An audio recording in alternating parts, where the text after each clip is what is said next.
everyone. Thank y'all for tuning in. This is the Overstand Podcast. Why understand when you can overstand?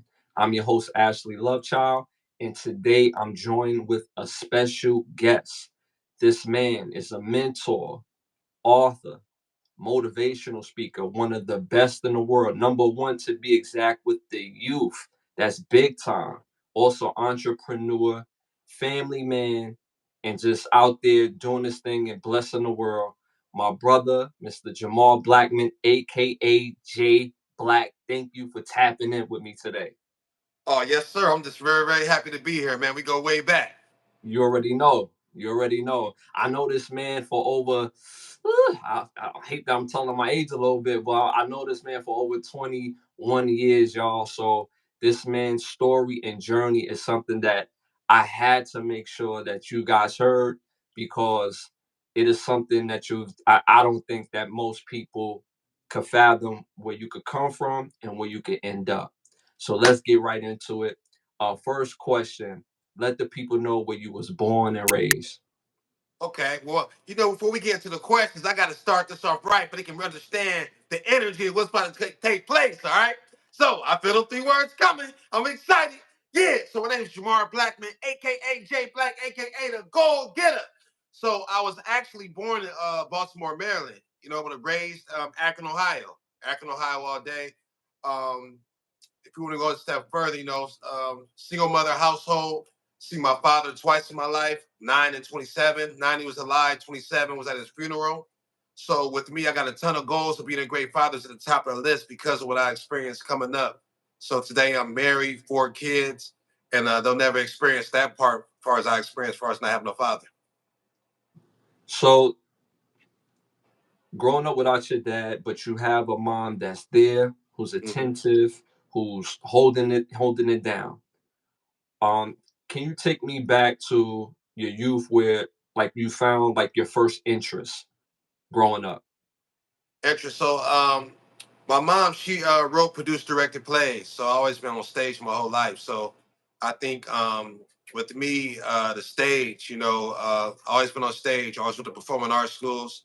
So I say actually, I always say 9 years old is a pivotal age. Really 8. I was in her play, Where is Papa? And it was this scene where originally a teenager or a dog got killed, and then they had to actually lay in a real casket.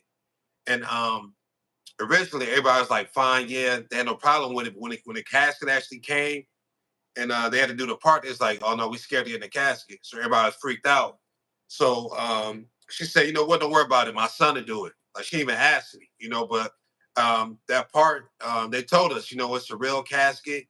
It cannot be shut. So if somebody leans over and they're not going to be able to open it. So if you look at the videotape, I laid in the casket. I was very, very still. I didn't move. The guy, he was so into his part. He leaned on the casket, crying, and I never broke character. So that part right there was the first time I really recognized, as far as the reaction from the people, the audience. It was a different level of fearlessness for me, and that was that first bug, just the way the audience responded to my performance. I was like, you know what, the stage just was just something different. So So being that your mom didn't ask you, she just signed you up for that particular part in particular. What do you think now as a parent that she saw in you then that you didn't see in yourself before you did that scene? I just think she knew I just was fearless. She knew that is a certain type of or fire I Subscribe. had in me. And before that, I always been in martial arts. So prior to that point, traveling with martial arts in Chicago, Pennsylvania, and fighting, I got a ton of trophies from that. I just think she's seen that something different in me. So from there, always, of course, I was always in the choirs, uh, acting through the whole thing, and then got into sports. So yeah, that was a pivotal time. Later, I kind of asked her, like, "Dang, how you know I wasn't gonna freeze up? Like, you gonna ask me? You know what I'm saying?" Yeah. She said, I just know my, she said, I just know my son. You know what I'm saying? So, pivotal time. So what do you think the biggest thing that you learned from your mom just by watching her now as a grown man, but from a child's perspective? She was the first goal getter, I know, and I'll break that down later. But first hero with her, she always took care of business, no matter what. She didn't complain. She made it happen. At the same time, she had fun. Like I remember young, just she had legendary parties. Like she used to rent limos just because she didn't feel like driving. We used to go through McDonald's parking lot, and go through McDonald's to grab some fries and a meal and just drive through the hood because she didn't feel like driving. Just, Yeah. saying. So she had fun. What I'm saying? She took care of business, but she always had fun. So those are the two big things I learned from her. So Mom Dukes was lit. She was a go getter, holding it Mhm. down. In a way, she really taught you how to believe in yourself before you even realized it, and to see unlock certain things inside you before you counted that you before you seen it. Um, Firestone High School. Firestone High School. Tell me about Firestone. Firestone, 4-year letterman, point guard, captain of the basketball team. First thing I think of, I continue. So I went to Miller South School for the Visual Performing Arts. So I continued on the Firestone with the Performing Arts program. So, you know, typically it wasn't cool really to be from the hood and sing, you know what I'm saying? So cats talking mess at the same time. Whoever the baddest chick was, I had her. She really couldn't say nothing, you know what I'm saying?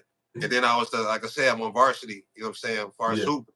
yeah. So I remember just us just singing in the hallways at the same time, singing the national anthem and then hooping, you know what I'm saying? So it was a great time. It was a great time. It was the first thing that comes to mind as far as Firestone. Okay, okay. Now in Firestone, what is the biggest thing that you miss being, being in high school as far as like that high school experience? This I just think I didn't. Well, first thing come to mind, I didn't play to my full potential, as far as the basketball. You know what I'm saying? The streets, yeah. You know what I'm Yeah. saying? But as far as the games, I didn't play to my full potential. You know what I'm saying? So that's one thing. If I went back, I would really not hold nothing back. That's why, as far as how I am, even after high school, as far as when I met you like a year later, Yeah. you know, DS Max is just it channeled because I always was a hard worker, but that's why with goal get, I just believe that goals get direction. Like it taught me to fully apply myself. If I'd applied myself the way I applied it in DS Max, I'd have been a straight A student in high school. I would have been in a whole different level as far as a basketball player. Just the attention to detail, and Mhm. I learned what it really meant to have a strong work ethic because it went to a whole different level. Now you had mentioned DS Max. Now, Mhm. can you speak on DS Max because a lot of people may not know the company today, but Right. 20 years ago, everybody Yeah. knew Max. Yeah, so it was DS Max today. I think it's like Innovage. They transfer, but Hmm. they it's a promotional marketing company. So I was a 4-year letterman, point guard, captain of the basketball team. Be honest, I missed my college visit night before, kicking in partying with some girls. We got drunk, me and my guys. So we still the ride we had to go on our visit actually to Niagara Community College in New York. That's Hmm. where we're going. So Yeah. we fell asleep on our way to the visit. So the guy that was driving us, he got lost. So we woke up, he mad, he pissed. So he turned around. So missed the college visit. I'm a point guard. So a point guard, you're supposed to be a leader. Hmm. So that was a big flaw as far as the college. So at the time, um, the full scholarship is now they said, well, we'll still do a partial, but I couldn't afford that. Right. So my coach said he had another tryout in January. So everybody going to school, I figured I'd find a job, making some money until my next tryout. I answered this ad in the paper. It turned out to be Entrepreneur University. My whole life changed. So Yeah. I learned every aspect of entrepreneurship. Within a month, I moved to Pittsburgh. Now I'm staying in a merch house, and they're teaching you every aspect of sales. So you go business to business selling wholesale products, represent Fortune 500 companies. So the goal was to learn to collect $300 to $500 a day. Once you learn that, then you got to learn how to be able to teach other people to do that. Then you got Hmm. to teach a team to be able to teach the 5 steps to a conversation, 8 steps to success, law of averages, 4 factors of impulse. And then once you're able to build a team and you're able to do 15,000 of sales a week, you'll get promoted to ownership. Hmm. So what happened with me is it was an office in Detroit that was struggling. So Larry Tenenbaum was one of the vice presidents. Asked would I come go to the actually Scott Williams, who was the vice president of our organization. Mm-hmm. He called my mentor Ed Leon. He was like, man, can Jamar go to Detroit and help this office out? If he helped us out, it'd be a great opportunity for him. At the time, I'm in Pittsburgh. I was there for 7 months. Built crews, lost crews, but I took 3 of my guys from Pittsburgh. We moved to Detroit. Worked at a hotel initially. Within 2.5 months, all my guys quit and moved back to Pittsburgh. Subscribe. So now I'm in this hotel, frustrated. I'm crying, and then I'm like, you know what? I'm about to move back to Akron. So I call my mom and just tell her everything that happened. So as I'm packing my things, the thing she said that stuck out was like, that company is not the only way to get rich. Now, the reason she said that statement is because ever since I was 9 years old, I wanted to be rich because I seen her struggle as a single mother, and I seen a movie, everybody know Home Alone, Macaulay Culkin, but it's this other movie called Richie Rich. Okay. Yeah. So with that movie, he befriended these 5 kids. They're playing baseball. So they say, you know what? We're not really trying to play for you. If you can hit the ball, we'll play with you. But they say we're not gonna do it for free. So bet 10. So they're putting their money together to come up with $10. He pull out $10,000 out of his pocket. They're like, we meant $10, not 10,000. Yeah. When they went to the house, he had a McDonald's in his house, a roller coaster. So I seen that he wasn't worried about money. So I was like, dang, you know what? If I become rich, I'm gonna have to see my mother cry and be frustrated from bills. Because at night when she thought me and my little sister was asleep. I used to sneak in her room and I see her looking at these white envelopes, and she was always crying and frustrated. Now initially, I'm thinking, who was this guy that's making her cry? I'm gonna beat him up. Yeah. But when I snuck in the room, seen the white envelopes, it's bills. Yeah. So the way you can beat up bills is with money. So to go back to Detroit, I'm packing up my things. A goal sheet fall on the floor. Now we always wrote daily goals. We put positive affirmations at the top. So with me, my positive affirmation was greatest ever, and my company name was Star Quality Promotions Incorporated. So I looked at the sheet. You say, you know what? I decided to stay. So in 2.5 months, I built a team of 15 people, developed 6 leaders, skipped assistant manager, was promoted to ownership, opened my first office here in Brooklyn, New York. So now I'm 19 years old. I'm 19 years old. It was crazy. I got my own accountant. I'm talking to 4 to 5 millionaires on a weekly basis.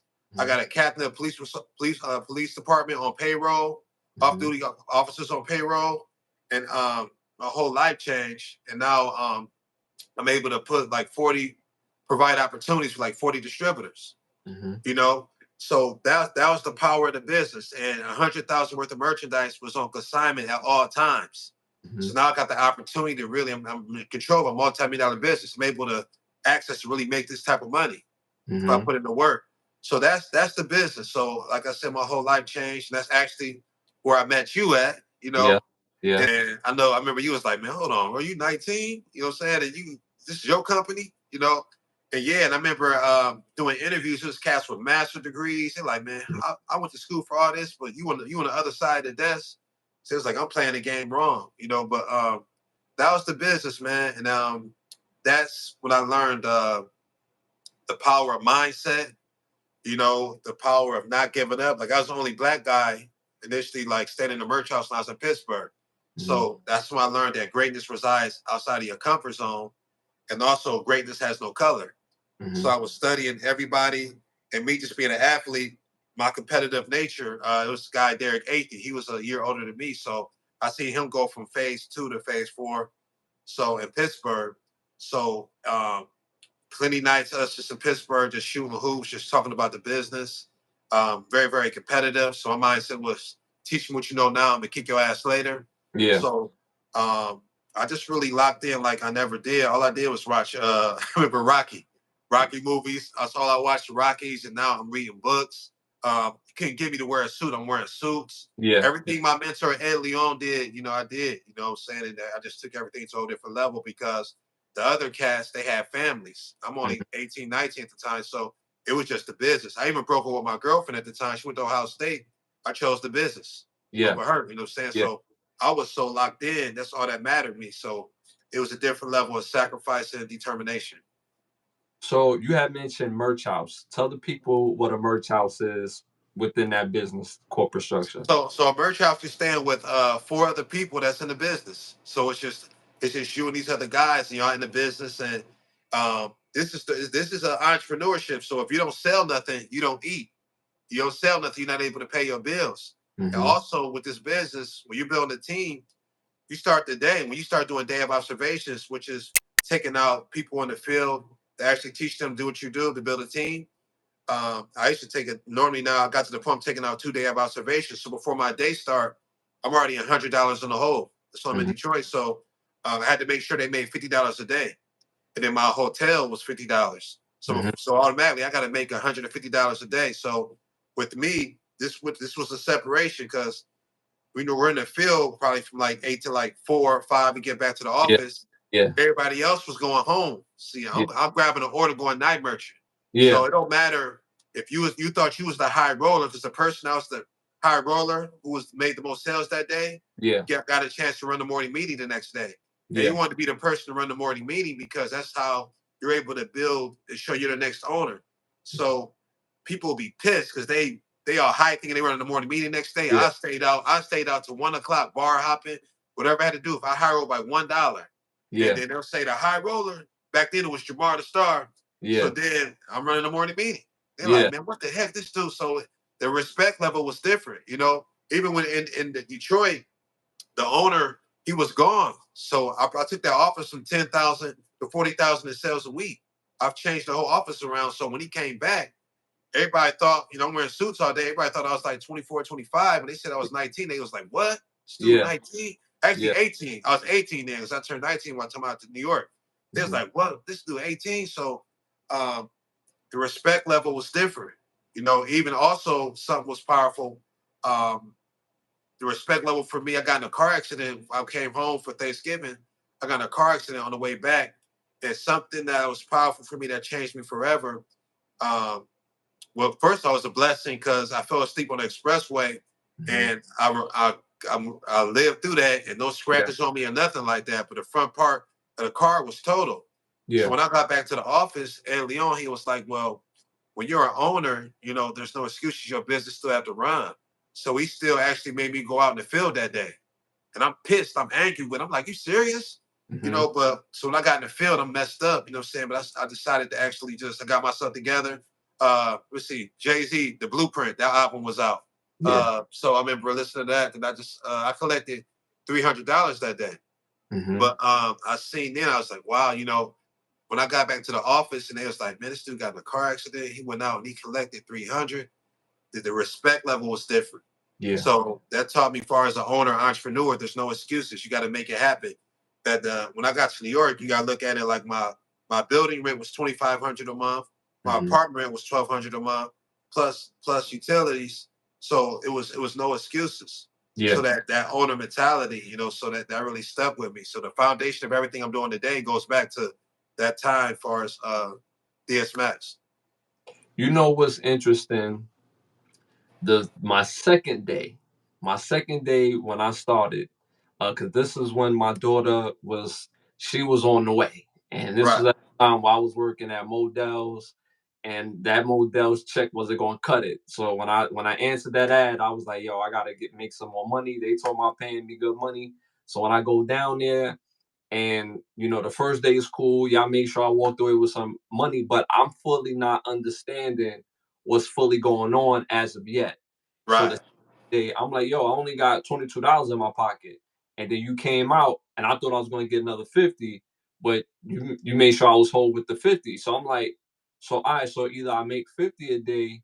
So I'm trying to like process all of this, right? right, So then I'm like, oh, like now I fully get it. So I gotta really go out here, do what I need to do, sell what I need to sell, and that's how I make my money. And then picking up little tricks from the trade, um, and then I'm outside. Like honestly, I'm probably the most competitive person I know outside of me and you. That's why we click so well because right, we competitive by nature. And right, your competitiveness. you could see it because your excitement, your energy, my competitiveness. I'm not going to show it at all. I'm going to show it when it's time to show it. But Right. if somebody's doing well, it's like, all right, I see you. I see you. Happy for you, brother. Happy for you. But I'm coming. You know what I'm saying? So Right. it was that was very interesting and how you broke that down because that's what it was and after like really understanding how to progress because my thing wasn't really to progress, my thing was just to make money. I Right. got the little girl coming, I gotta make this money, then later on, like you said, you're wearing the suits and you start getting engulfed by the culture. You're like, yo, I could do this too. Like Right.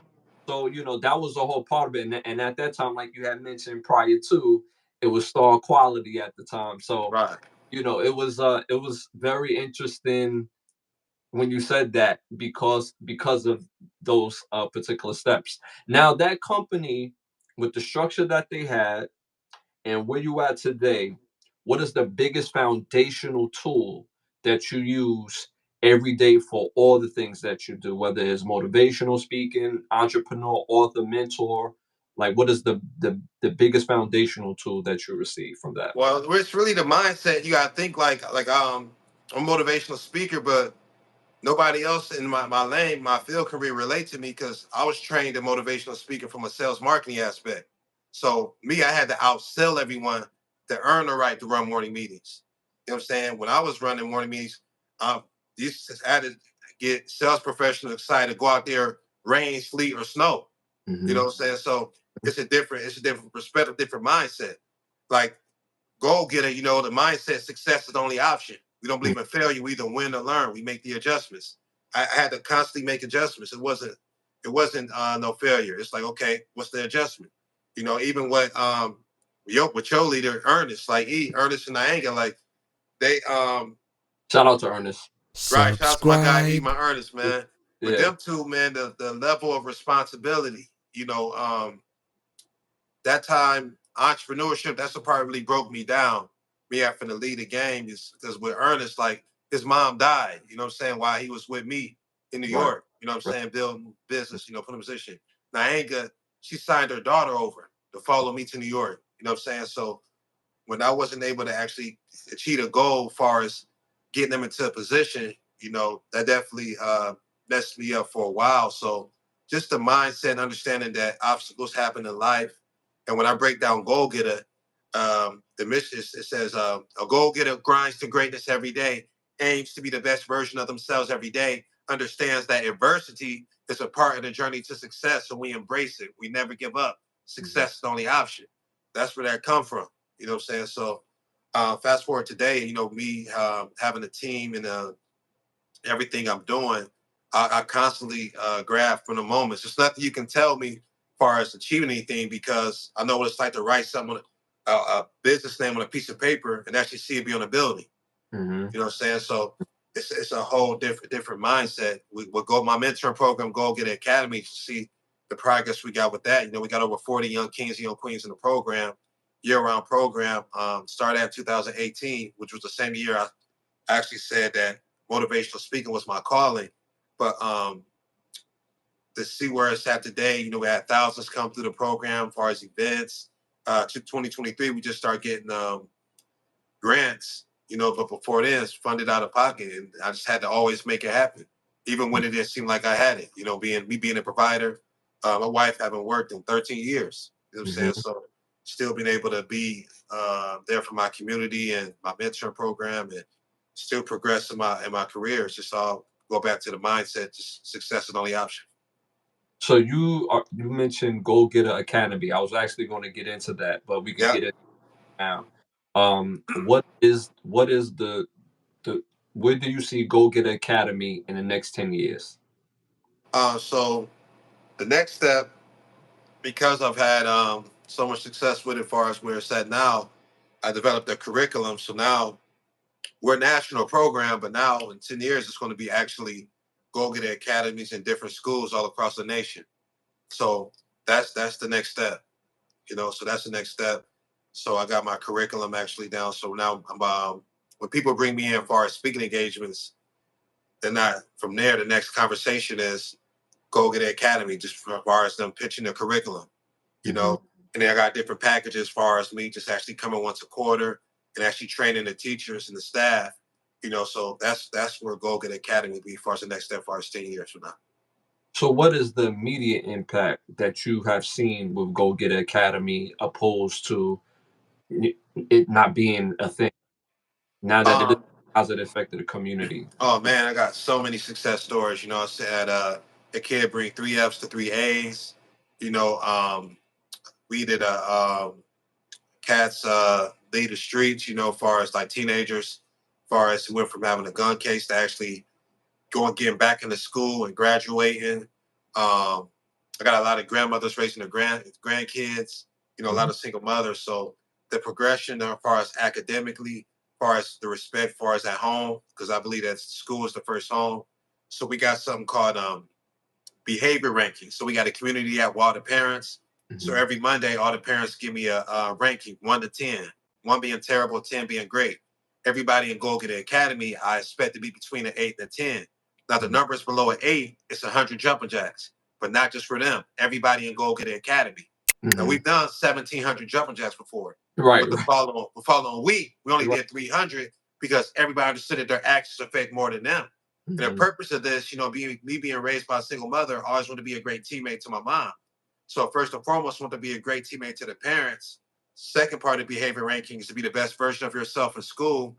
Third part, every time you step outside your house, your representation of your household.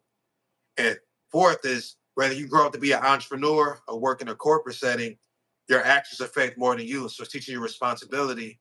So that's been very, very powerful, as far as that component. So you in your foundational statements as far as like your goals, your mission, I should say, you have this thing called grind to greatness. This was Mm-hmm. the things you used to say when we first met all these years ago. Yes, uh, sir. what does that statement alone mean to you by Well, as a black man in America, what you gotta understand is that racism still exists. It's probably always gonna be here, but we're not gonna let that be a reason why we don't achieve our goals. So with me, why be good? We could be great. If it's like greatness can't be denied, so you got to become great. As a black man in America, I just feel you just got to become great because if it's a job interview and it's a white guy and a black guy, the white guy 9 times out of 10 is going to get it. So you become great, you can't be denied. So when I say grind to greatness, that's what I'm thinking about. It's just you can't be denied when you become great. So it has to be a different level of focus, a different level of work ethic, and that's the separation, between good, just willing to go the extra mile. So I think of grinding greatness. I think of going the extra mile, being willing to read the extra chapter, willing to do an extra 100 push-ups, Mhm. willing to stay after football practice, willing to study film. It's just a whole different level of determination and focus. So that's when I think of grinding greatness, that's what I'm thinking about. Now, you released an audio book, correct? Or at least the book. I didn't actually release. I got the audio book, but I didn't release the audio. But I do. Okay, I am an author though. But I do motivational speaker albums, and I am an author. because I've also heard you sing. You're also a great singer as well. Hmm. Um, but I've also seen you, put work in for your motivational work in the studio as well. Right. What is the goal from that project that's work that you're working on? Well, I'm always loved music. I did music my whole life. So when I decided, I think the first when I heard Hmm. the hip hop preacher Eric Thomas, I heard a Hmm. motivational speaker album. I was like, wow, I could still do music and and speak. And with me actually doing music, I know I could just take it to a whole different level. I felt like his albums was cool, but he couldn't mess with me. So Hmm. with me, I still do catchy hooks. So I'll rap it and I'll sing it a little bit, and then Hmm. I'll speak the verses. You know what I'm Yeah. saying? So that's my creativity. So and you'll reach a definitely younger generation. My mindset was like just reaching the younger generation because hip hop is so powerful, Yeah. and it's just me still being able to be creative. You know what I'm saying? So my first motivational speaking album in 2017 was Life Changer. 2020, Goals Give Direction. And I'm currently working on one now. It's gonna be titled Goal Getter, Product of Pain. Mm. So All that's the right. new one I'm working. Yeah, that's the new one I'm working on now. It's gonna be powerful, man. So you had mentioned hip hop. You said it's a very powerful tool. Yep. How do you feel the state of hip hop right now? Um, well, I think it's amazing how far it's come, far as the international reach, far as the creativity. Um, the popular segment of it, I don't think it's enough creativity there. You know, so far as substance. You know what I'm saying? So I don't like that, but I understand the game. So because it's all about money, and for them, Mm-hmm. prisons is $1 billion business. Mm-hmm. So what they're really pushing out is the drill music and so much of the gangster music. And these young kids are so young to really not being able to articulate and understand that. Mm-hmm. Yeah, maybe at some point some of these artists were doing this, but this is a hustle now. They're in the studio, they're working, so they're understanding the dedication as far as making the music. That's what they're doing. And now Mm-hmm. in the streets doing this and that. So what has happened is prison rates is going up. We got our community, kids killing kids. Like even in Akron, it's never been like this as far as gunplay. You know what I'm saying? So unfortunately, as big as hip hop's been a blessing, it's also a curse right now, just off of what's popular as far as the popular music. You Mm-hmm. know, but it's a lot of independent artists that's dope, but they're not really promoting them to the masses. Mm-hmm. So and then unfortunately, it's a lot of fatherless homes. So hip hop becomes the father, and if you don't got the right mentor, mentally it just destroys you. Now, we've always had gangster music. We always had reality rap. Right, But that type of music felt like cautionary tales. It felt like street reporting. right.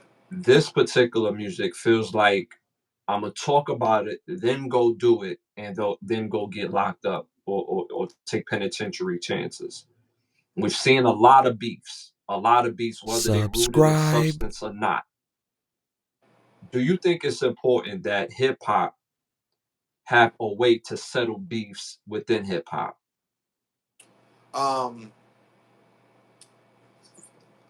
like when I hip hop, it depends because I think like the Kendrick and the Drake thing, it's great for the game, as far as competitiveness, as far as wordplay, you know. And people gotta look at the bigger picture. Look how much money they put in both of their pockets. Drake Yeah, was good anyway, you know what I'm saying? yeah, It's a yeah, win-win situation. You know what yeah, I'm saying? But Kendrick won more from that, from yeah, yeah, Drake entertaining him. You know what I'm saying? Drake already way up here, you know what I'm saying? yeah. So even though Kendrick is dope, you know what I'm saying, but it really benefited him, you know what I'm saying, the most. You know what Hmm. I'm saying? So um that's something that's hard because it's not even about the artist. A lot of times it be with the camps because the Right. camps take it personal. Some of these camps got real street cats. And they used to have things a certain type of way. So that's when the streets come into it. Then the artists really lose control. You know what I'm Hmm. saying? So it's it's kind of it's a messed up situation. So it's like um, it's not a black and white conversation. Yeah, yeah. So, all right. So, you being the motivational speaker that you are, working with the youth, um, being tapped into your community. Let's say you have two up and coming Akron guys who are got crazy hot music, and I'm pretty sure there's some dope artists in Akron that I'm not Yeah, mentioning, but let's just say these two particular guys now, because they want to get that number one spot, they feel like they got to go at each other so to work with each other. You being tapped into the community the way that you are, what would you do if you was able to be a bridge to both? well, not necessarily a situation as far as that, but I currently got a situation like as far as a teen who's dope in my mentoring program, and he real dope. And he only a sophomore. He didn't even want to play. He's been in the program since he's been in middle school. He Okay. don't want to play football no more, and he's a super dope running back because he just want to do music. You know Mm-hmm. what I'm saying? So he actually had his first show last night in Cleveland, but he's only 15 years old and he's dope. But I'm telling him like he got to think like a businessman. It's more than music. You know Yeah. what I'm saying? So I'm more educating them on the business side and understand if we can really understand what he's signing up for and what it's really going to take for him to go to that next level. So I think just really educating them on what they got to lose, because everybody got something to lose, and make them understand how what your actions affect everybody around you. You Mm-hmm. know, because a lot of times cats just be so drunk or so high, just so deep into the music, and don't even understand really what they're fully signed up for and how it affects everybody connected to them. Mm-hmm. So I'm never gonna tell somebody how to live their life, because you can't compare somebody's chapter 5 to somebody's chapter 20. Right. But I want them, because you got to go through certain things. But I just want them to understand that you got to move a certain way so you can make it to chapter 20. You know Mm-hmm. what I'm saying? So I just really give them all the great areas just to make them think, and at the same time let them do them. And with me, like I said, I'm always very transparent, because I let them know, it's been times I know what it's like to try to escape through weed, or alcohol, and that wasn't, and it's no escape. You know what I'm Yeah. saying? Eventually got to the point like me leaving bro, the business, like when you work so hard, like I came back to Akron, bro, how I was kind of forced out, man, it was a tough time. Like Yeah. it was a blur like the first year or two, just we just smoking so much weed. And then when I got back here, our resume was so crazy and I'm so young, 21, they like, you're not gonna be here long, because like you ran your own business with everything you connected to, but I'm broke, I'm messed up. They want to hire me because they don't think I'm not gonna be here too long. You know what I'm Yeah. saying? So uh, depression is real, but at the same time, every test leads to a testimony. So with me talking to the youth and every aspect, as far as music and everything, I'm able to share that and Mm-hmm. share the adjustment, and have them look at things from a different way, and then still live your life and make your decisions. But I just hit them all different angles. Was that the biggest portion of your life that you felt like you wasn't going to get through at that time? Um, yeah, I think that prepared me for what happened last year. So me losing my little sister, her passing away. Rest in peace. Um, Rest in yeah, peace. that time definitely, man. Because like I said, it wasn't even just about me being forced out the business. It was more like about Ernest and Ianga. You know what I'm saying? So that was the deeper thing, just me not being able to help them achieve their goals, and I knowing that they followed me from Detroit to New York. So Yeah. that was tough. That was tough for a long time. So me being able to overcome that prepared me for what happened last year. You do a lot of inspiring. Who inspires you? Well, I'm very intentional with my mental health. So routine is everything for me. So um, every day I start my way a certain type of day. So I'm up between 4:15. If I'm not listening to audio book, it's the word. Or some intentional, far as motivational or sermon. So I'm Mhm. intentional with that. Even at the 5 a.m. hour when I'm actually working out, AirPods in, I'm listening. It's always mental. I'm always Mhm. listening to something. So I'm preparing myself for my day, because I got, like I said, now I got 4 kids. From now four went to 7. Since my sister passed, I got my niece and my nephews I'm responsible for too. And then I got a whole goal getting academy, as far as not even just the young kings and the young queens, but even the parents, you know what I'm saying? Then my wife, you know what I'm saying? So it's a lot on my plate. So I got to make sure I'm at my best. So I'm Mhm. intentional with my mental health, so I can make sure I'm the best version of myself every day. That way I can be the leader I need to be for everybody I'm a leader to. You remember when we were kids? I didn't know you when we was kids, but as far as like a little kid, you know what I'm saying?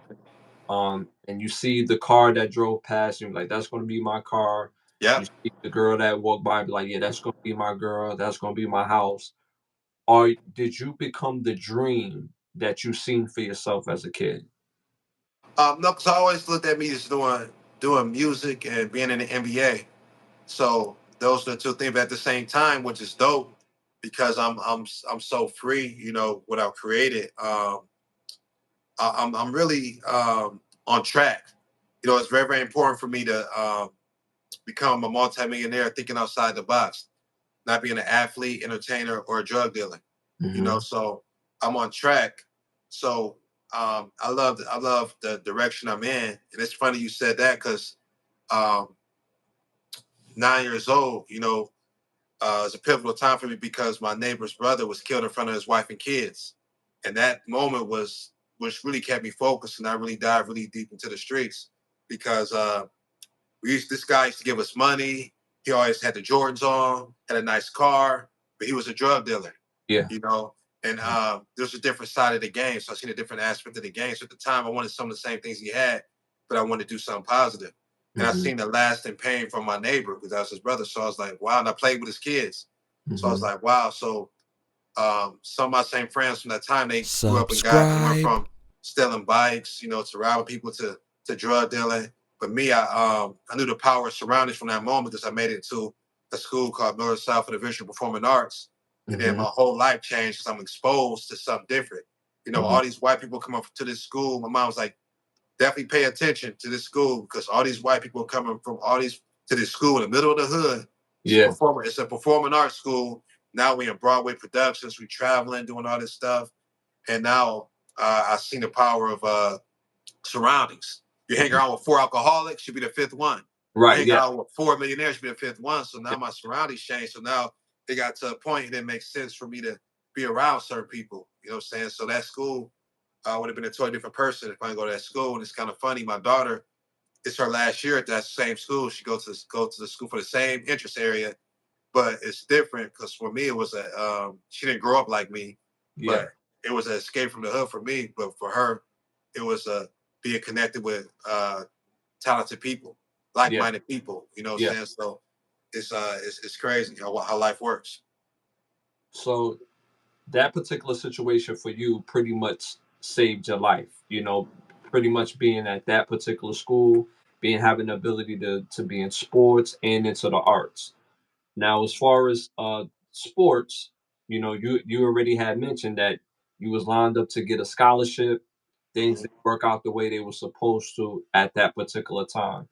Um, so, with that being said, if you have you had mentioned the young kid who's a dope running back or who's a dope football player and also is working as he's a dope artist as well. But let's go back to that to high school for a second, real quick. Okay. Well, matter of fact, no. That matter of fact, you are you now.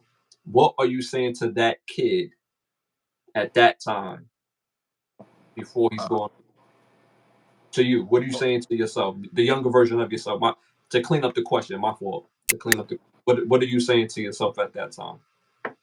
um, As far as I advice, think as far as I have no. It's 60 minutes equals an hour, not 40, not 55. So I'm thankful for everything that's happened because it made me the man I am today. mm-hmm, Even the most painful thing, as far as me not having my father, I love who I am today. So God wanted me to experience a certain type of pain so I could mm-hmm, become the person I am today. So I wouldn't change a thing. I think the experience, everybody else was going to school. My life was so real after high school, and had so much responsibility. It just turned me into a savage, and that's why I'm able to be the leader I am today. Nothing phases me. I'm solution based. No matter mm-hmm, what happened, even when my sister died, I didn't change my routine last year. Like the next day, I was still up at 5 a.m. at the track working out. I even did a motivational video speaking life into people. I still have my mentoring program that next day. I had a speaking engagement that Friday. I was in the play. I had the play still went down on her birthday. I had to mm-hmm. stay focused. I had contract signed, so the mental toughness, which is built through everything I've been through. Um, God knew what He was doing, so I don't believe He makes mistakes. So I'm where I'm supposed to be, and I love the direction I'm going in. And like I said, I'm on a mission to change the world. So I'm very transparent with every aspect of my life, or social media. I'm intentional with everything, even a husband and wife piece, because that's something they don't see a lot on social media, and they stereotype far as Black men. So I want to show, yeah, we are great fathers, we are Mm-hmm. great husbands. You know what I'm saying? So everything about me, jblackinspires.com, is deeper than just a motivational speaker. It's a motivational brand, motivational clothing, even Yeah, with the book, goals give direction, which you can go to my website and get 1,000 copies. So the world yeah, need to get the book, yeah. Get that. um, even down to, I even got a goal, get a pillow. You go to the website where you sleep, and I want you thinking about your goals. So I just believe everybody got a story, and it's very, very important for us to not just walk but run in our purpose, because we never know who's watching us, and we can inspire somebody to become the best version of themselves. We look at Tyler Perry, who's a billionaire today. He was watching the Oprah Winfrey show, and they said it was therapeutic to write down your pain. That's how I become a writer. So Mm-hmm. because Oprah Winfrey wasn't scared to go after her dreams, Tyler Perry is two billionaires. Yeah. You know, Yeah. so Mm-hmm. we got to understand that our journey is way bigger than us.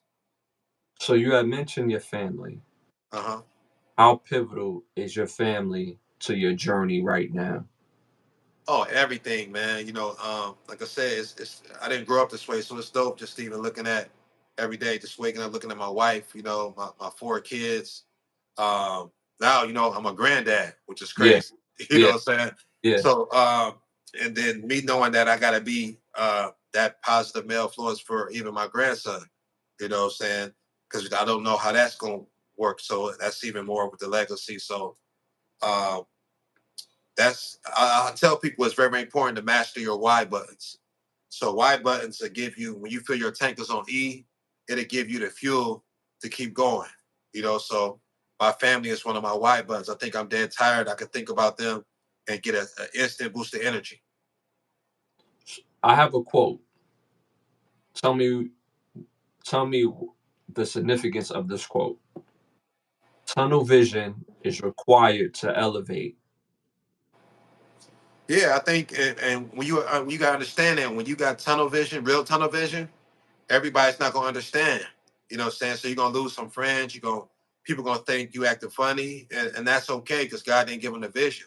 But a lot of people, they want to fit in so much, they let people trick them out their dreams. So they let these naysayers and comments, affect their vision. So they're not able to fully focus, and that's why it's so many people that's unhappy. Mm-hmm. So I think that's tunnel vision is very, very required. I don't care what nobody else say. I do me. I don't care about no like button. My content is gonna be my content, and I'm gonna do me. You know what I'm saying? So I think that's very, very important. And like when I was doing, I feel the 3 words coming. I'm Yeah. excited. Yeah. When I first started doing it, like, man, you be saying some real stuff. You need to stop doing that. But that same intro, got me into so many doors as far as speaking engagements.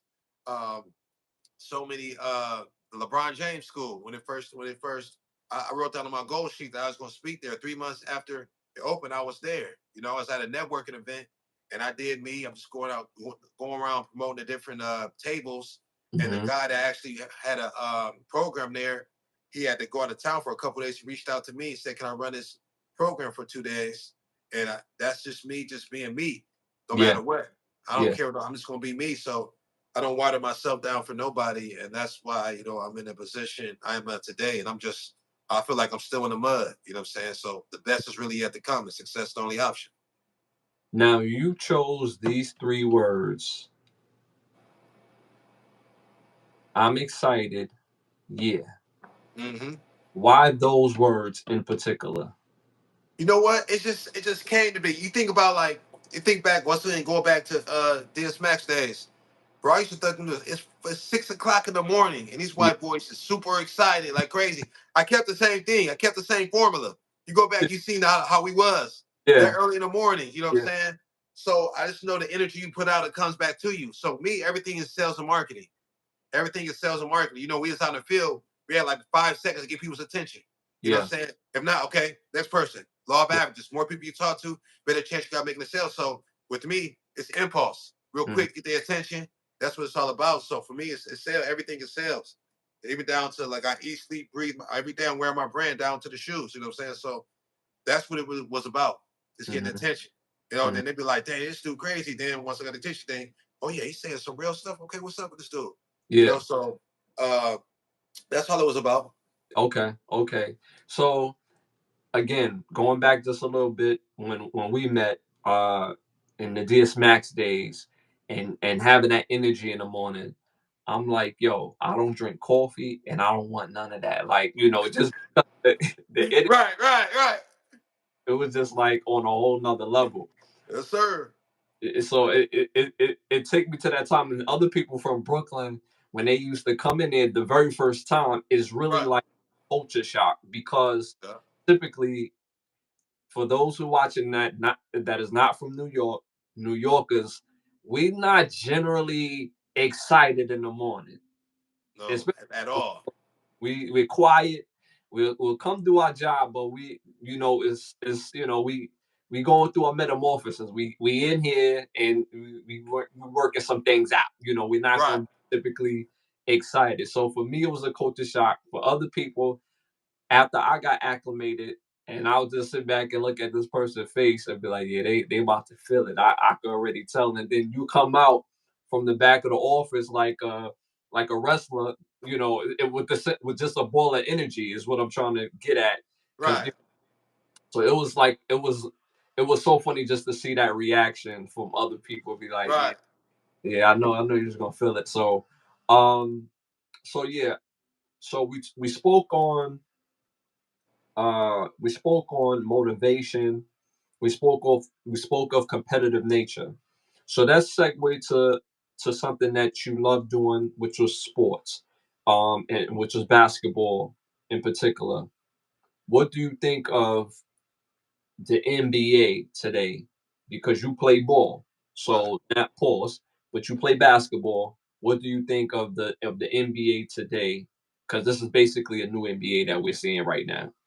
Yeah, I think the I think it's in a great space. This next generation, man, very very talented. The knowledgeable. Skill set is a different level. So I think with the transition, man, 'cause the next few years, before you know it, Bron gonna retire, Steph gonna be out of here, KD gonna be out of here. So Mhm. it's a whole next step. So I'm loving it. I'm loving the new wave, and I'm just eager to see how how these guys are gonna carry the league. But I think it's in great hands, man. I Mhm. think what what I don't like is the scrutiny with the coaches. How you just have a winning season, you can still get fired so easy. Yeah. Yeah. So the leeway, I don't think they're not the process. Everybody just want to win now, win now. So I don't like that as far as how the game is played. But that tells you like nobody's secure, job Mhm. secure. So you gotta be really on your game. You really gotta grind the greatness every day. You know what I'm saying? Mhm. You can't take no shortcuts. So that's what I think. Now you have mentioned Braun leaving Akron, Ohio kid. Subscribe. Man, big. So again, back in them early 2000s, this is early Braun. Right. He is 24. This man is still in great shape. He's playing at a very high level.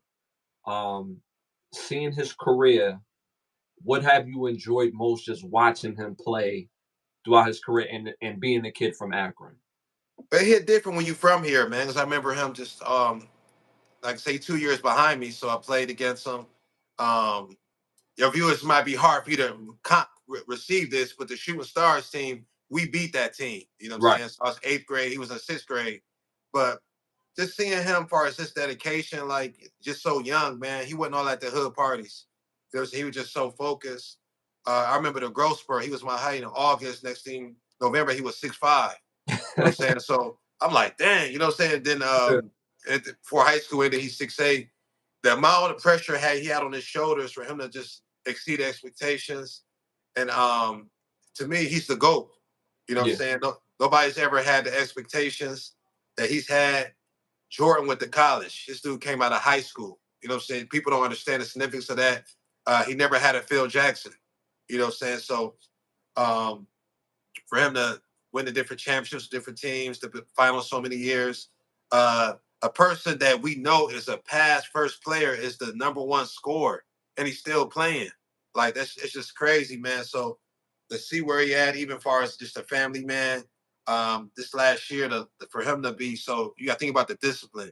When you rich like that, the temptation is crazy. He can really get anything you want. For him to stay dedicated to his diet, to his body, man, it's really amazing, man. It's a blessing to watch. And for somebody that's from the same city, it's a small city that was really slept on. For him to constantly still always repping Akron, and for him to actually about to be in a position to play with his son, man, it's crazy. It's never been done for as far as the NBA. Um, I'm looking forward to this next chapter, man. It's crazy. So I'm definitely that's my guy. Always riding with him. I'm not so much a Laker fan. I'm a Bron fan. So I rock it till the wheels fall off. So now you see his son playing in the combine. What do you think? Because I think honestly, I think his son is getting a bad rap. To be honest with you, when they said this kid is not in the draft, he's not draftable. When I watch him play and I see him competing against the others in the combine, these scouts that are talking obviously never played basketball. Watching him and played the game, he could play on an NBA team, in my opinion. Hmm. What do you think when you see Bronny play?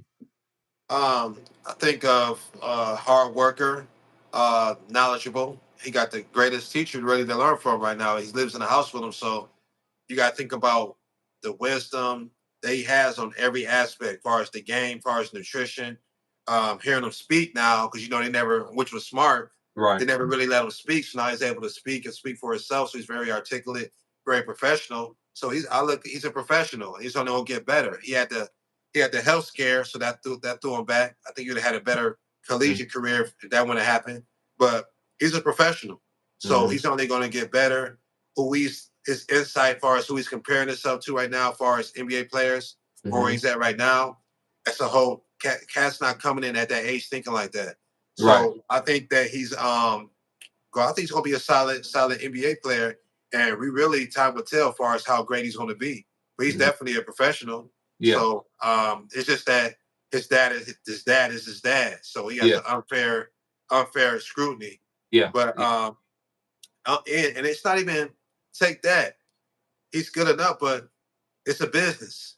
Mm-hmm. So his name alone, he's going to sell tickets. So whoever drafts him, you got to think business wise, it's a smart move because people want to come to see him do good or to see him fail. Yeah. So this business wise, it's be stupid not to draft him. Mm-hmm. Mm-hmm.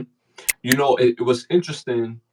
Um, to add on what you're saying, it is a business. And how many years we watch these drafts and a team would draft Oxmosh Uskas that we've never heard before, but they give Right, it. And then fast forward 4 or 5 years, this guy is out the league, and then a documentary comes out to be like, yeah, I don't even know how he even got a tryout, or he was 6'9", or whatever the case may be. When this kid has the order prerequisites, in my opinion, even though the college career wasn't what it was, only because of his health scare, but because there's going to be when people is scrutinizing his play, they were like, well, he only averaged this in college, but he did have a health scare. So his game, if you watch the game, not you personally, but just all these scouts, they don't always get it right, because they never get it right, to be honest with you. Outside of the Michael Jordans, the LeBrons, they didn't even get it right with Kobe. So right, when we go back and if you do the redraft, the guy who is, you know, somewhere late in the first round is the best player overall in the draft. Some guy in the second round is, if you think of the draft that Jokic came out of, people forget Jokic was a second round pick. right, right, So if you redo that draft, I don't care who's in that draft, you're going to take Jokic.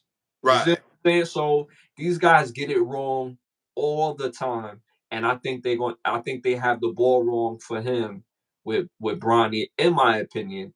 And so but I want to see, honestly, with LeBron in particular, because he is an Akron kid. I want to see LeBron get his props without being compared to Kobe and being compared to Mike. When you're great and you do great things, people always going to compare yeah, greats. But when you say, because I think Mike is the greatest. I'm not going to hold you, but when Mike get his props, they don't compare him to LeBron, right? When Kareem Abdul-Jabbar get his props, they don't sit there and be like, well, Kareem, Wilt, Shaq, Olajuwon. No, they just talk about Kareem. You know, when they talk about LeBron, they say, well, he ain't better than Mike. If Mike is not always in the conversation as far as LeBron getting his props, let him get his props separately and let him be appreciated for what he has brought to his era of the NBA, if that makes right, sense. right. So Me personally, I would like to see that. I would like to see that. Right. What is the end game for everything that you have going on, as far as you already mentioned what the end game is for the academy, right? But what is the end game? Matter of fact, to clean it up, what's the end game of your complete message on everything that you're doing, from as far as motivational speaking, mentoring, author, everything? Well, goal getter means is one finger to the brain, one to the sky. So I'm saying this with the right mindset, you go to the top. As far as the logo, I put the red check next to the brain because everything starts with the mind. They take blood, sweat, and tears to achieve goals. You're a goal getter. I'm a goal getter. Success is the only option. So if the mindset is success only option, we don't believe in failure. We either win or learn. We make the adjustments. So with me, global impact. I'm going to be a global icon. I just want to change the world. Like, I'm really passionate about that. And as my journey, as you see me continue to progress, people can have the courage to really go after their dreams and just really leave this place a better place than what I found it. You got to be the change that you want to see in the world. So that's what the mission I'm on. I'm going to show. It's funny. I made this bet like in 2020, 2019, 2020. So when I do become a multimillionaire, I told that the class, as far as Go Get Academy, I wrote their names down. I'm gonna give them all $10,000. But it's not about the money. It's about me achieving a goal to show that Right. you can set a goal. So just to really show what's possible with me. That's the end goal, to show what's possible. Being from a kid from Akron, single parent household, you know, stereotype, to be somewhere. They say, you projected to be dead or in jail, single parent household, inner city. So for me to achieve massive success outside of the norm, normal careers, as far as what they say you can make it in the hood. It's simple. You got to be athlete, entertainer, or drug dealer. So that's very, very important. Okay. Like, we have Now, to play you're not even allowed to play the lottery in my house because I am a lottery ticket. I yeah, feel I'm so favored, we might win. And that yeah, mess up the whole story. You know what I'm saying? yeah, So we yeah, can't even play the lottery. You know what I'm saying? I'm a yeah, lottery ticket. yeah. Now that's dope. I like that. Now, you've mentioned that you lived in some pretty different areas, Uh-huh. throughout your journey, right? And there, when you think of the city of Detroit, you think of New York, you think of Pittsburgh, or Philly, or Pennsylvania. Those are some known rough areas, right? Right. What are some things that you've learned from each city that made you a better person, on how you move within your business from each city? Um, well, Pittsburgh, I never forget, man, when I found because back then it wasn't no MapQuest, we had maps. Yeah. So I was always, like I said, I was the only black person. So I was always going to these white territories. When I found Wilkinsburg, bro, and I seen other black people, dog, I was in heaven. You know what I'm saying? So that's what I think about when I Pittsburgh, man. Just being able, my guy Robert, man, that was my right hand guy in Pittsburgh. Miss that guy. Found Wilkinsburg, just really building relationships, man. I built some great relationships there. Um, Detroit, that's where it really happened for me, as far as um, never say die attitude, man. Detroit, that was monumental, as far as that gold sheet fall on the floor, meet the side and stay. You know what I'm saying? So that was life changing. New York, it was so city of dreams. You make it in New York, you make it anywhere. So the way the situation was, the office that I took over, he couldn't make it happen. He was intimidated. It's a white guy, white owner. So me coming there, making a statement that first month was so big. Me being 19 years old, and then just being able to really make it happen there. The diversity in New York was crazy. Like, Mhm. 2 blocks, this block is all Russians, 2 blocks over Puerto Ricans. Just for this is crazy how so quick things could change. And that's the first New York first spot. I had my own apartment, so it was big for as far as New York, but really fearless. I remember we went. I took. I don't know if you remember Sexton, Subscribe. dude Sexton, but we went to go hoop, and then I seen people could tell, like, just look in your eye. They said fearless or something like that. Yeah. So dude was trying to punk Sexton, But dude, when he looked in my eye, he seen I wasn't intimidated, and it was just raw. Like I was a tiger like him. He didn't try that with me. He said Yeah, he was respect. You know what yeah, I'm saying? We just going at it. So I just seen the just the power of fearlessness. Because you look at from coming from a small city, you just see New York. It's just like everybody's really scared to go to New York. You know what I'm yeah, saying? And like when I was going, everybody just saying, "Be careful, man. It's a crazy spot." I just like, shoot, I'm going there. I'm just ready to make it happen. You know what I'm saying? I ain't care about none of you talking about. It was crazy how big them rats was though. We stayed in the hotel, man. Hey, them rats. I'm like, whoa. I'm like, hey, he ain't Ernest in them, man. They probably were trying to set one on fire, man. We got some stories, man. We got some stories, man. But yeah. oh, But yeah, it was New York, man, was definitely that was I think that was the toughest place that really as far as mentally like ain't nothing nobody can tell me. You make it happen there, you can make it happen anywhere. yeah. It's fun. Them rats is brolic. They is brolic. True. They they could walk with their own pizza. Like that's really real. We Right. got winners in New York City. I remember going back a little bit to DS Max. I remember the first uh awards awards banquet that I was a part of, as far as going and receiving an award, Yeah. and that was like a real big thing because we traveled. Yeah. It was about, I would say, almost the whole office. It Yeah. was almost the whole office. We had win as an office, and the camaraderie that when we got there, that was overwhelming in itself too. Because I'm like, oh, so, and me, I'm always cracking jokes, and it's just my Right. nature to crack jokes. I'm like, so I turned to Ernest. I was like, so they all drinking the Kool-Aid, and Ernest was like, yo, you stupid or whatever. So, but the energy was infectious.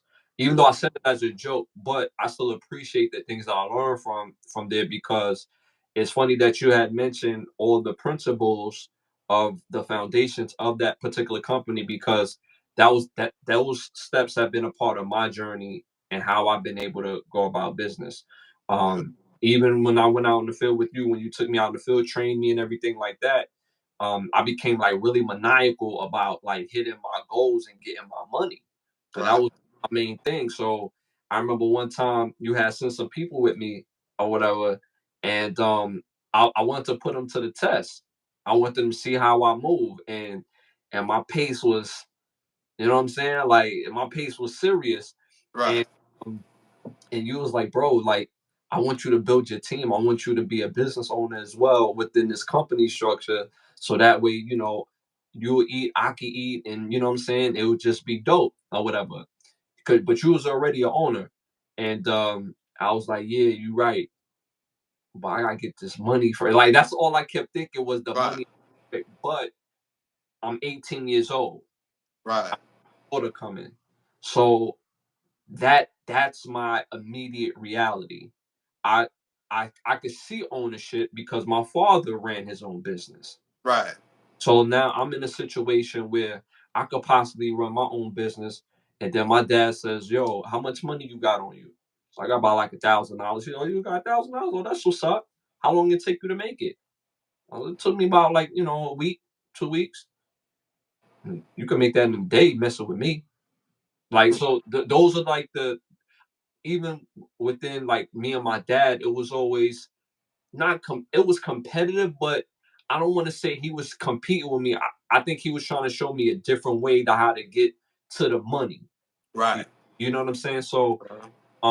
so learning that from him, and then seeing you being in a position where you're an owner, and then these steps, and this is why I really speak on what I'm speaking on, is because of those steps, being Right. able to give people fear of loss, giving people the like the ability of what they can have. Mind you, when they woke up that morning, they didn't think to themselves they wanted to buy this or buy that, right? But if you Right. take the same principles and put it into everyday life as well, with hard work, dedication, having real goals, writing stuff down. I'm just like you when it comes to writing stuff down, because when I write stuff down, it becomes alive for me. Right. When I Yep. do when I do an album, this is the first time anybody has heard this. When I do an album, I do my album cover first. I do my album cover first Because you because gotta know what the direction you're going in. Yep. it's all visual for me. And a part of being an athlete is a part of that because my coach used to say it's 3 ways of learning. It's visual, it's actually doing, and it's writing down. So it's so crazy that, again, you spoke on these steps, and these are the same core principles that if you spoke to most successful people, it's as basic as that. Yep. Very You see what I'm saying? intentional. Uh-huh. Right. So it's so, I keep saying crazy, but it's amazing how these steps, have been successful just on that foundation. Even when I started in music years later, and I got my own CDs printed up, and we going back and forth with J Distribution. For people that don't know,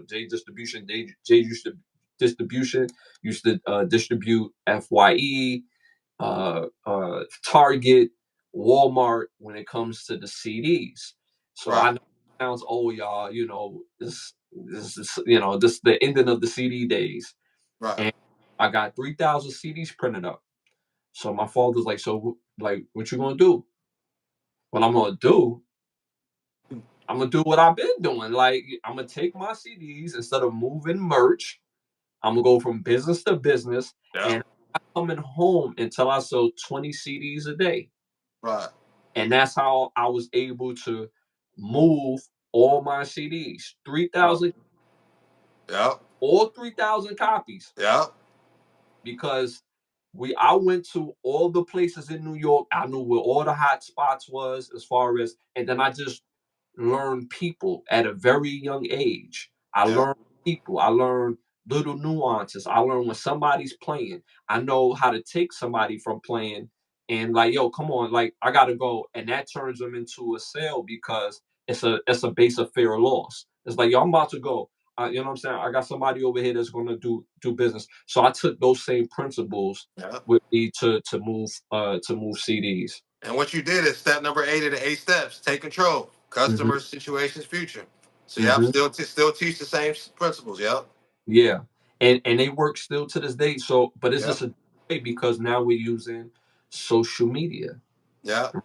So, but it's a particular way in a science how you give people on social media a fear of loss. It's not the same classic fear of loss because once Right. something is forever, but it's certain type of nuances that helps with sales, on social media. Yes, Uh, sir. Last question. Being that we're talking about social media, how has social media multiplied your message? Oh, it's powerful. My first out of state speaking engagement, actually, in New Jersey, was from off of social media. So far as speaking engagements, um, Gogan Subscribe. Academy, man, my structure as far as marketing, everything is business for me as far as social media. I'm so intentional on everything. So social media, that's the age we're in. It's been everything. I done got $1,000 donations from people that I didn't even know that was following me, just off them Yeah. just following me for years and believing in the movement. You know what I'm saying? So social media is very, very powerful. So you got to be very intentional and be strategic with it. But yeah, man, I love it. Even from a family standpoint, getting to know my father's side of the family. You know what I'm saying? So social media is powerful. Bro, I want to thank you from the bottom of my heart for tapping in with me, joining with me on this episode. Please let the people know where they can again find your book, find all the things that you got going on. Please let the people know. Yep. So speaking engagements, definitely get with me. Go to jblackinspires.com, motivational clothing, jblackinspires.com. My book, you get it on jblackinspires.com. And I want to make sure that you understand the spelling. JBLACK inspires, INSPIRES.com. Social media, Instagram, YouTube, TikTok, J Black, that's the letter J. Black the Goal, GOAL, Getter, GETTA. Jay Black the Goal, get a social media. So definitely stay connected with me. I want to help you take your life to the next level, and you definitely want to stay connected with a ball of positive energy. And I definitely want to say this for all those people that's out here watching. If you can think it, you can achieve it. And I love and believe in you. And always remember, always remember, always remember. Only person that can stop you is you. Yes. Love it. Love it. Love it. Y'all, it's the Overstand. Why understand when you go overstand? I want to thank some of the sponsors of the show. I want to thank One World Tax, OUV Records. So thank y'all again for tuning in. This is episode 5. And you already know where to find me at. I'm everywhere. You know what I'm saying? Talk that talk. At Ashley Lovechild, you already know what the time is. And again, thank my guest, Mr. Jamar Blackmon, aka J Black. So we'll see y'all next time, and it's love. Subscribe.